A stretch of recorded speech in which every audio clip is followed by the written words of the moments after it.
It's been a little while since I've done one, so I figured it was about time to do another NFL Draft Q&A here on this channel. If you have any NFL Draft related questions pertaining to the 2015 NFL Draft or future NFL Drafts or NFL Drafts of days gone by, you can make sure to tweet them to me on Twitter at pfspot_schlegel is the Twitter handle. So let's get started here. Packerboy16 asks, I'm a Packers fan, but do you see your Bears going after a QB on day 2 of the NFL Draft?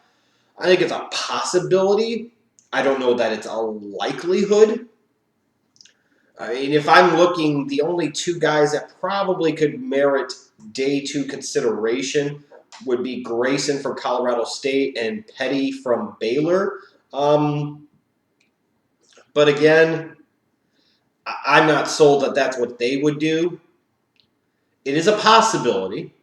It's all about how the board is going to play out. And here's my thing, is that if they're looking at day 2, so either second or third round, they have to look at that guy as a future starter for them for the next 8 to 10 years. Is John Fox the type of guy that wants to be around a young quarterback, number one? And number two, is there really a quarterback available in this draft on day 2 that could be that type of starter long-term at the National Football League level? I'm not that sure. I think the guy most likely to do it might be Garrett Grayson, but I'm not 100% sold on that either. Good question, though. Peter Kuzmenko, could you make an argument that this year's wide receiver draft class is better than last year's? You can make an argument, but I don't think it's a very good one. Look, this is another really, really good wide receiver class. However, just to give you a little perspective, Sammy Watkins, Mike Evans, Odell Beckham Jr. versus Kevin White, Amari Cooper, and Devontae Parker. Let's look at the top 3.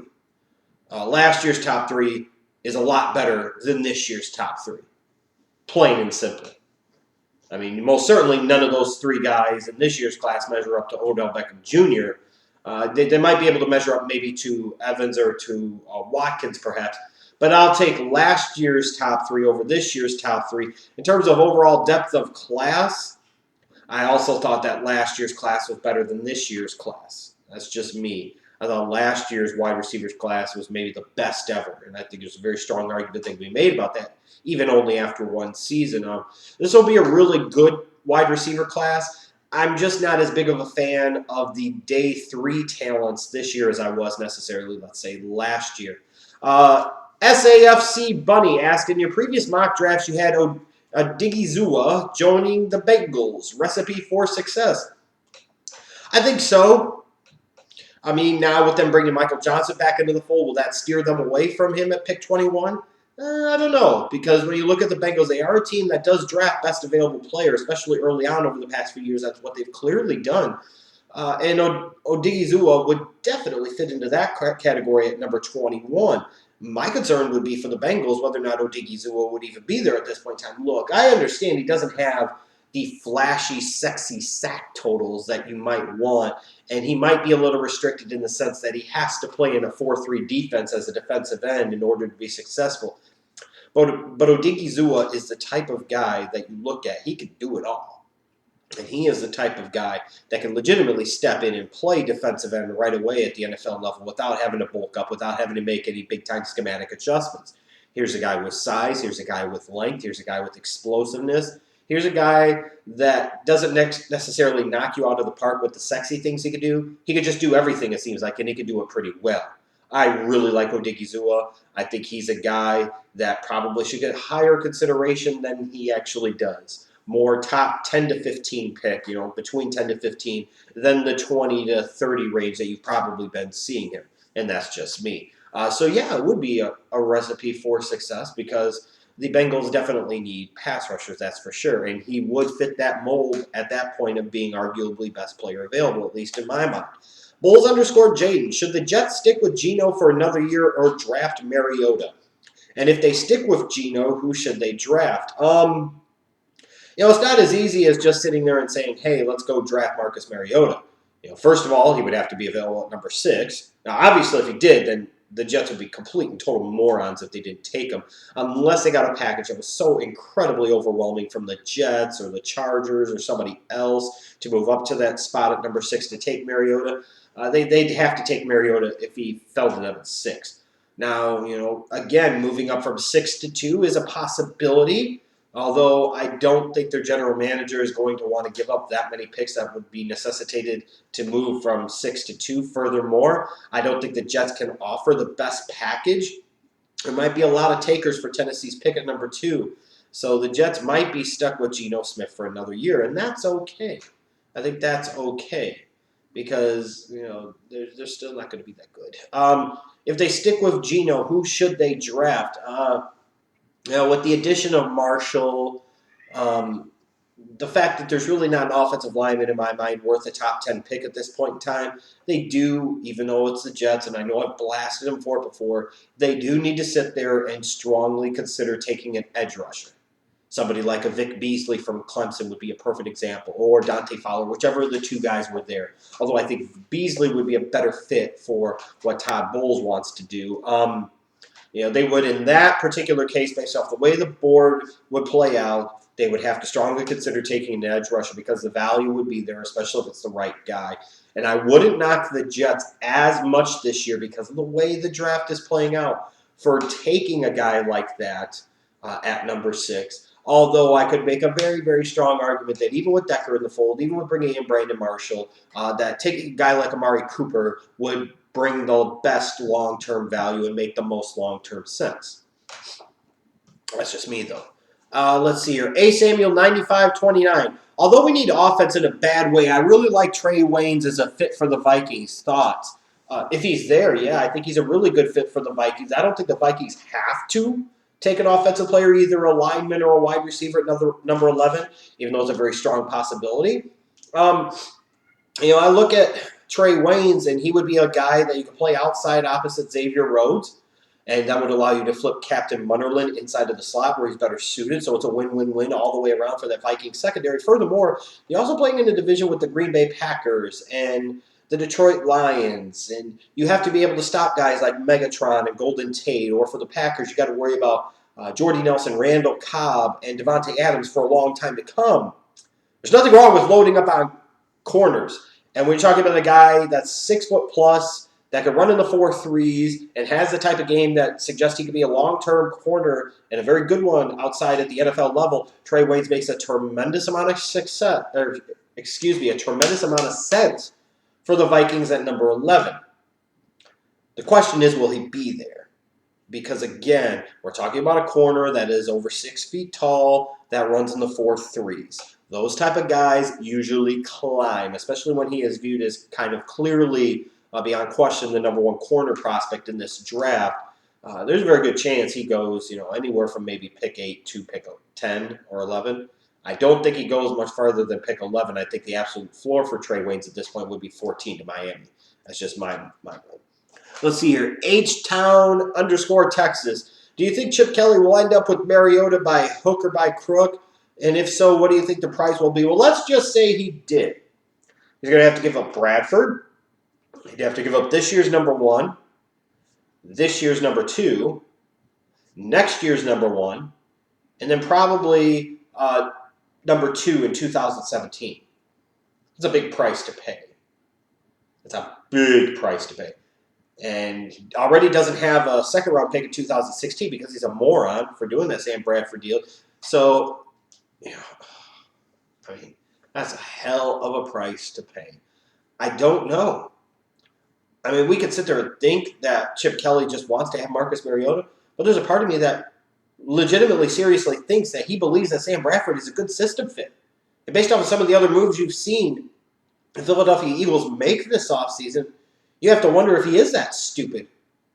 So he might not be positioning to move up for Mariota. He might legitimately think that Sam Bradford is the guy. And if he does, then God bless him, because he's going to need it. And good luck, Eagle fans, because you're going to need it.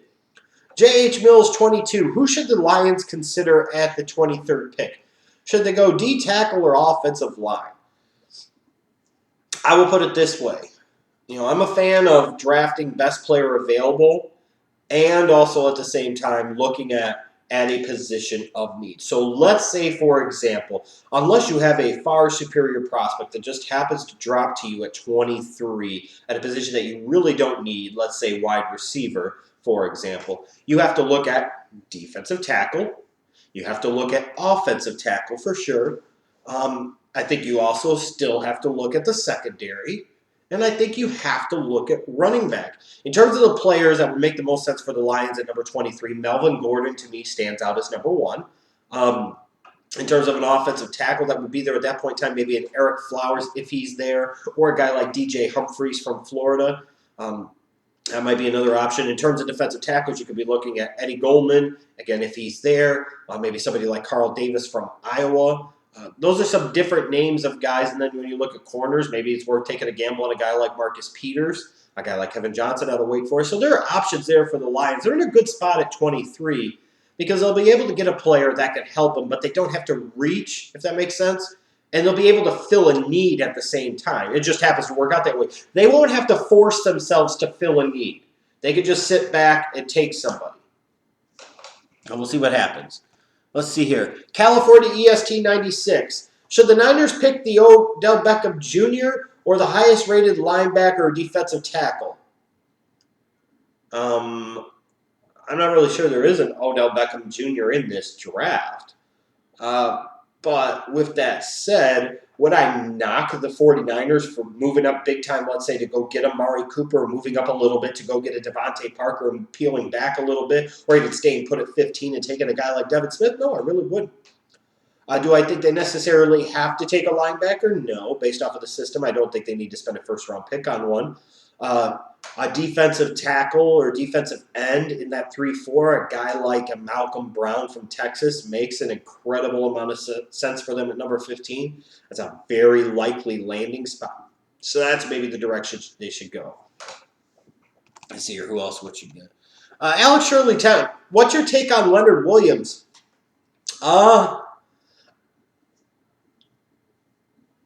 More top 10 talent than top 5 guy, maybe?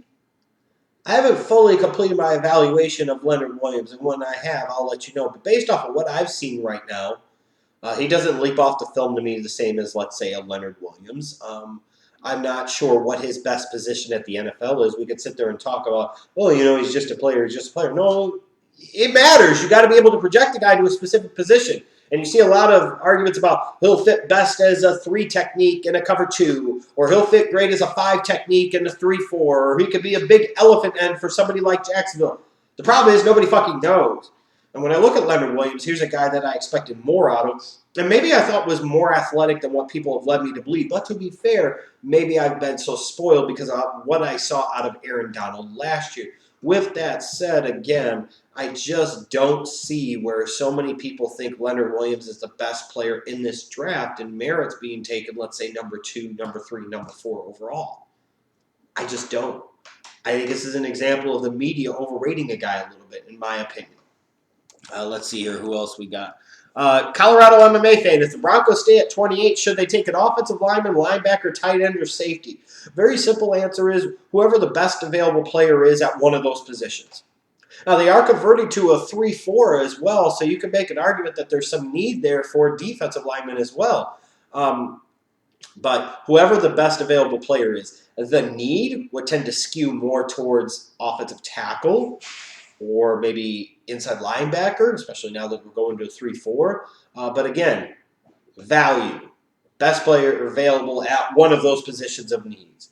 GoldenEye 49er. Who do you think the 49ers should take in the first round? Like I said before, somebody like a Malcolm Brown, somebody like a Devontae Parker, somebody like a Devin Smith.